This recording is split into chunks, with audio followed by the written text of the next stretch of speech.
Important updates हैं मेरे पास जो मैं आपके साथ शेयर करता हूं। सबसे पहले ये है कि पाकिस्तान तहरीक-ए-इंसाफ ने अपना आज होने वाला एहतजाज मुअख्खर कर दिया। उन्होंने कहा जी हम एहतजाज करने नहीं जा रहे क्योंकि हमारा मुतालबा मान लिया गया है। मुतालबा तो पाकिस्तान तहरीक-ए-इंसाफ का ये था कि बैरिस्टर गौहर को और हामिद रज़ा कादमी साहब को, दो लोगों को कम से कम इमरान खान साहब से मिलवाया जाए, लेकिन वो मुतालबा पूरा नहीं हुआ। दूसरी जानिब पाकिस्तान तहरीक-ए-इंसाफ इमरान खान साहब की सेहत के हवाले से शकूक व शुबहात का इजहार कर रही थी, तो वो मुतालबा मान लिया गया। पाकिस्तान तहरीक-ए-इंसाफ क्यों मान गई ये बात, इसके बारे में मैं आपको भी बताता हूँ। क्योंकि तहरीक-ए-इंसाफ को कुछ चीज़ों का शुबा था, वो शुबा उनका दूर हो गया। एक तो ये है कि इमरान खान साहब को अब उनके ज़ाती मुआलिज डॉक्टर आसिम वहाँ पे मौजूद हैं इस्लामाबाद में, इमरान खान साहब के अपने डॉक्टर वहाँ इस्लामाबाद में हैं, और उनके ज़ाती मुआलिज जो हैं वो दीगर डॉक्टरों के साथ जाएंगे और जाकर उनका मुआयना करेंगे अडियाला जेल में। तो एक तो उनकी खैर खबर जो है वो बाहर आ जाएगी, पार्टी के लोगों को पता चल जाएगा कि एक्चुअली इमरान खान साहब की सिचुएशन क्या है, उनकी सेहत कैसी है, उन्हें किस हाल में रखा गया है, ये सारी चीज़ें क्लियर हो जाएंगी। नंबर एक। नंबर दो जो है वो पाकिस्तान तहरीक-ए-इंसाफ को इस बात का शदीद खदशा था कि हुकूमत जो है वो इमरान खान साहब को गायब करके, यानी जिस तरीके से उनको लापता किया हुआ एक तरह से, या उनसे मुलाकात नहीं करने दे रहे, कट ऑफ किया हुआ पार्टी से, तो इस सूरत हाल का फ़ायदा उठाते हुए हुकूमत आईनी तरमीम का खेल खेल जाएगी। लेकिन आईनी तरमीम पर हुकूमत के अभी तक बंदे पूरे नहीं हुए। मैं आपको फिर बता रहा हूं कि पाकिस्तान तहरीक-ए-इंसाफ को इत्मीनान इस वजह से है कि एक तो फौरी तौर पे आईनी तरमीम नहीं आ रही, उन्हें यकीन दहानी करवाई गई है कि अभी आईनी तरमीम नहीं आ रही, और 18 तारीख को बिलावल ने वैसे भी हैदराबाद के अंदर एक इकट्ठ रख लिया, एक जलसा रख लिया।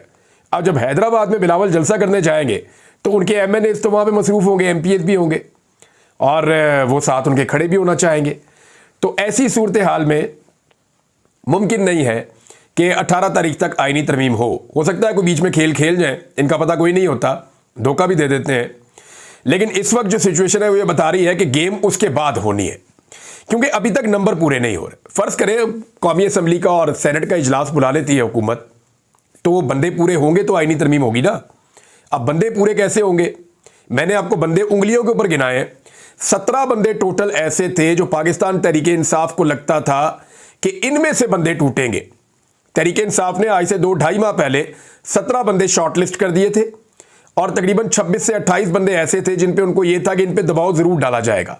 लेकिन अगर बंदे टूटेंगे तो इन 17 में से टूटेंगे, क्योंकि ये बहुत वुल्नरेबल है ना, इनके ऊपर ज़्यादा अटैक किया जा सकता है। बेचारों का कारोबार ऐसा है, ये इनका बैकग्राउंड ऐसा है कि इनके ऊपर अटैक ज़रूर किया जाएगा।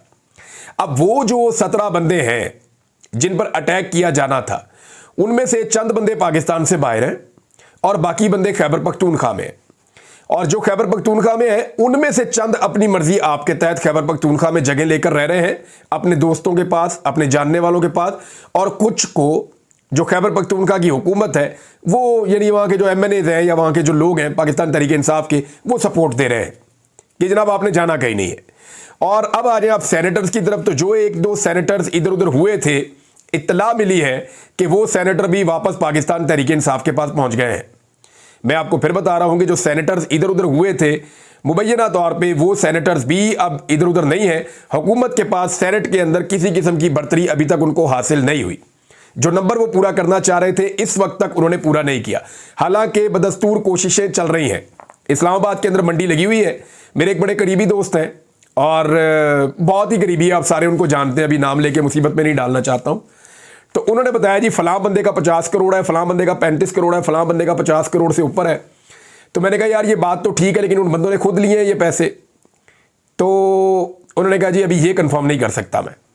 मामला ये है कि जो बंदे बेचारे पैसे दे रहे हैं ना, वो जो बीच में डीलर्स हैं या बड़े बड़े बिजनेस टाइकॉन्स हैं, जिनको लालच दिया गया है कि आपका ये काम कर देंगे, वो काम कर देंगे, वो काम कर देंगे, आप पैसा खर्च करें MNAs और सेनेटर्स खरीदने के लिए। तो बीच में जो मिडल मैन है ना, उन्होंने उधर से पैसे लेना शुरू कर दिए। अब ये पैसे का ज़्यादातर हिसाब किताब नहीं होता, ये ब्लैक में नहीं होता है, तो इसका हिसाब किताब तो हो नहीं सकता कि जनाब कल को वो कहे जी मेरा पैसा वापस करो, तुमने तो MNA खरीदा ही नहीं मेरे पैसों का। तो अब इस तरह के मिडल मैन जो है वो फ़ायदे उठा रहे हैं, और इस्लामाबाद की मंडी में बहुत सारे लोग करोड़ों रुपया कमा चुके हैं। कई ऐसे लोग करोड़ों रुपया कमा चुके जो कुछ ओहदों के ऊपर बैठे हुए हैं। यानी अब मैं ज़्यादा खुल के, अब किसी को वो नंगा नहीं करना चाहिए। लेकिन वक्त आएगा, सबूत भी आएंगे, सारी चीजें सामने आएंगी। जब इंक्वायरियां होगी ना तब पता चलेगा कि कौन कौन बंदा अपनी सीट पर बैठ के नाजायज फायदा उठा गया और उसने करोड़ों रुपए की दिहाड़ी लगा ली। तो यहां पे जो है ना वो दिहाड़ियां भी चल रही हैं इस्लामाबाद में, वही ना तो आर्बिंग में देखें, जो एमएनए से बात करो वो किसी और जगह पे है, वो जिसके साथ बैठे हुए उनसे बात करो वो कहते हैं जी बंदा तो यहां से गया ही नहीं। फिर ये बात करो कि जनाब इसके तो पैसे उठा लिए गए इस्लामाबाद में, वो कहते हैं जी मुझे नहीं पता मेरे पैसे किसने उठा लिए हैं। अब जिसने पैसे उठाए आप उससे पूछे, अब उनसे कौन पूछे। बहरहाल जो पैसे दे रहे हैं वो कहीं ना कहीं बता रहे हैं कि जनाब हमने इतने पैसे दे दिए हैं। कहीं ना कहीं बताने का मतलब यह है कि अपने करीबी हलकों में वो आगाह कर रहे हैं कि जनाब हमने इस आईनी तरमीम के लिए कुर्बानी दे दी है, हमने पैसे दे दिए हैं और हमने बता दिया कि फलां फलां बंदा हमारी ईमा पे खरीदा गया है या हमारे पैसों से खरीदा गया है। तो यह है जनाब सारा गेम। बंदे बिके नहीं, बंदे काबू आए नहीं, ना सेनेटर पूरे हो रहे हैं और ना ही पूरे हो रहे हैं एमएनएस। अब फजलुर रहमान साहब पे सारी उम्मीद है। मैं आज आपको फिर कह रहा हूं कि अगर कोई आदमी आईनी तरमीम करवाएगा तो वो फजलुर रहमान होगा। अगर कोई इस आईनी तरमीम को इस वक्त करवा सकता है तो सिर्फ और सिर्फ फजलुर रहमान साहब करवा सकते हैं और कोई नहीं करवा सकता। फजलुर रहमान साहब की 4 चीजें ऐसी हैं जिनकी मौजूदगी में हुकूमत ये आईनी तरमीम करेगी ही नहीं। मैं चारों चीजें आपके सामने रख देता हूं और फजलुर रहमान साहब के लिए बहुत मुश्किल है इन 4 चीजों से पीछे हट जाए, पीछे चले जाएं बैकफुट पे कि मैं पीछे हट रहा हूं, मैं ये 4 चीजों से पीछे हट रहा हूं, आप मेरे साथ मिलकर आईनी तरमीम कर दें। फजलुर रहमान साहब कर नहीं पाएंगे। पहले स्टेटमेंट तो सुने जरा फजलुर रहमान साहब ने जो दिया है, बड़ा लंबा चौड़ा स्टेटमेंट है, तकरीर कर रहे थे अपने कारकुनों से सिंध में, लेकिन मैं उसका एक मुख्तसर एरिया आपको पढ़ के सुना देता हूं। आज इस तरह की कठपुतली असम्बलियों से तुम अपने मफादात के लिए आईन में तरमीम करवाना चाहते हो, तुम मेरा आईन बिगाड़ते हो, तुम इस कौम की वहदत की अलामत को खत्म करते हो, तुम पाकिस्तान की वहदत की अलामत को खत्म कर रहे हो। हम पाकिस्तान की वहदत की इस अलामत का तहफ़्फ़ुज़ करना जानते हैं और इंशाअल्लाह तहफ़्फ़ुज़ करेंगे। आज मेरे साथ हाथ उठाकर अल्लाह को हाजिर नादिर जानकर अहद व पैमान करें कि अगर मेरे आइन के साथ, मेरे इस्लाम के साथ तुमने खिलवाड़ किया तो ये अवाम इस मैदान में नहीं बैठेगी, वो सड़कों पर निकलकर तुम्हें ऐवानों से घसीट कर बाहर निकालेगी। एस्टेब्लिशमेंट पे इल्ज़ाम लगाया फजलुर रहमान साहब ने और बड़ा क्लियर इल्ज़ाम लगाया एस्टेब्लिशमेंट के ऊपर। ये तरमीम के हवाले से भी, इलेक्शन में धांधली के हवाले से भी जो हुकूमत बनाई गई उस पर भी खुलकर लगाया। शहबाज शरीफ साहब को भी कहा कि तुम्हारे पास तो अक्सरियत ही नहीं है, उनको भी ताने दिए। तो फजलुर रहमान साहब बड़ा खुलकर आए, उन्होंने कहा जी आइन के लिए हमारा मुसवदा है। अब जिसने आइनी तरमीम करनी है वो फजलुर रहमान साहब के मुसवदे के ऊपर होगी, उनके बकौल। उन्होंने कहा जी कि कोई इजाजत नहीं देंगे अपने मुसवदे के अलावा कि कोई आईनी तरमीम की जाए। अब जरा सुने फजलुर रहमान साहब की वो 4 चीजें क्या है जो हुकूमत को और हुकूमत के हमायतियों को किसी सूरत काबिल कबूल नहीं है। जरा चारों चीजें आप गौर से सुन लें। नंबर 1, आईनी अदालत फजलुर रहमान साहब नहीं बनाना चाहते, हुकूमत हर हाल में आईनी अदालत बनाना चाहती। आईनी अदालत बनेगी तो काजी फायद ईसा साहब को आईनी अदालत का सरबराह बना के सुप्रीम कोर्ट को उनके अंडर दे दिया जाएगा। आईनी अदालत नहीं बनेगी तो हुकूमत को कोई फायदा नहीं।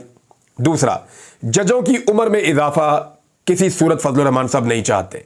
जजों की उम्र में इजाफा होगा तो फिर एक्सटेंशन हो सकती है काजी फायद ईसा साहब की, वो सीनियर तरीन जज हैं, उम्र में इजाफा हुआ तो वो आगे चल जाएंगे, ये भी फजलुर रहमान साहब नहीं होने दे रहे। तो काजी साहब के तो दोनों रास्ते हो गए बंद।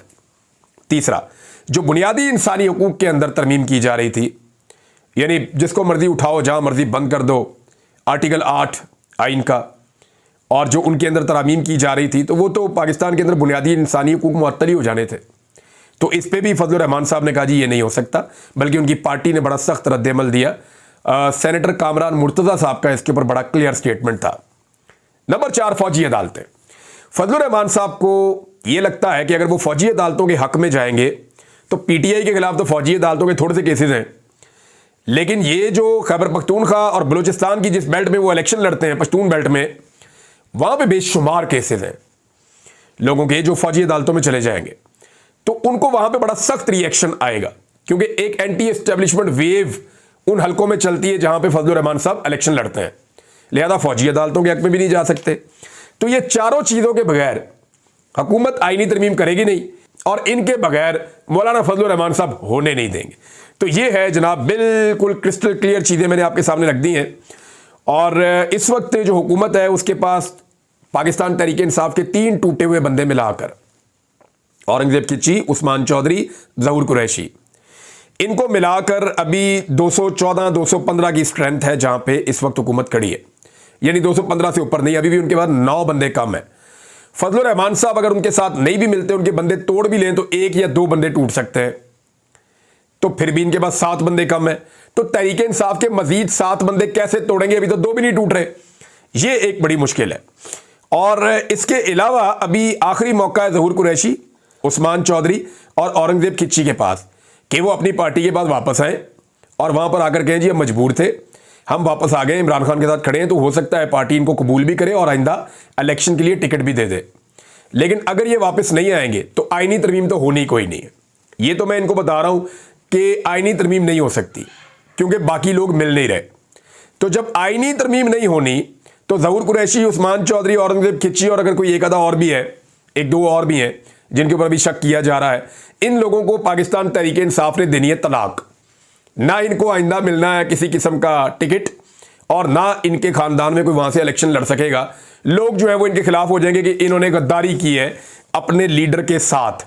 तो जनाब ये है वो सिचुएशन जो इस वक्त बनी हुई है और बेशुमार लोग जो है वो पैसा लगा भी रहे हैं, कोशिश कर भी रहे हैं, जोर लग भी रहा है, लेकिन इसके बावजूद बंदे काबू नहीं आ रहे।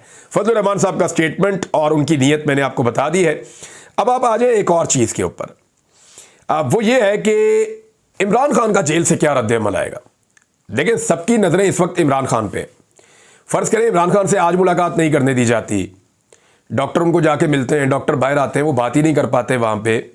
अब जो डॉक्टर साथ जाएंगे उनको वाकई बताया गया होगा कि जी आपने किसी किस्म की इमरान खान को पॉलिटिकल बात नहीं करने देनी, आपने सिर्फ मेडिकल तक महदूद रहना है, पूरी कोशिश वो करेंगे।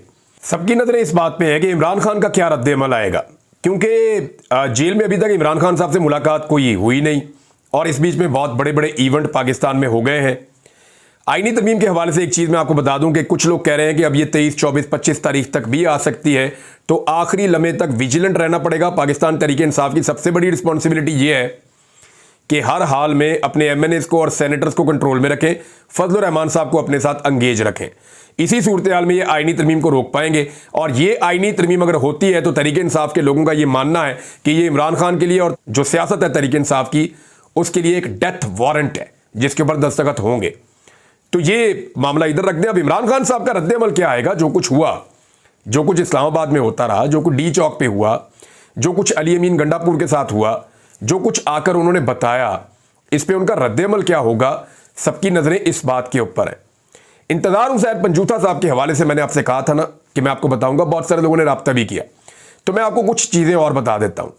इंतजार हुसैन पंजूथा साहब ने मुझे यह बताया था कि जब उन्होंने अपनी पार्टी के अहम तरीन लीडर्स को आगाह किया कि इमरान खान साहब ने 3 अक्टूबर को जेल से क्या पैगाम दिया है और इमरान खान साहब एक्चुअली क्या चाहते हैं, और उन्होंने जेल से जो मंसूबा दिया कि किस तरीके से और कहां कहां कैसे एहतजाज करना है, तो जब ये इंफॉर्मेशन मैंने पॉलिटिकल पार्टी के सीनियर लोगों को दी तो उन्होंने नागवारी का इजहार किया, क्योंकि जो लोग कंफर्टेबल पोजीशंस में हैं उन्हें अब ये लगता है कि इमरान खान तो जेल में है और शायद वो अपनी वजह से जेल में है, तो हमें तो अब इक्तदार में है, तो हमें तो अब इसके ऊपर जो है वो विराजमान रहना चाहिए, या हम अपोजिशन में है या हमें जो जो पोजीशन मिल गई है हमें इस पोजीशन को एंजॉय करना चाहिए। बहुत सारे लोग ऐसा भी सोचते हैं, बहुत सारे लोग जो है वो रिएक्टिव भी हैं, बहुत रिएक्ट भी करते हैं।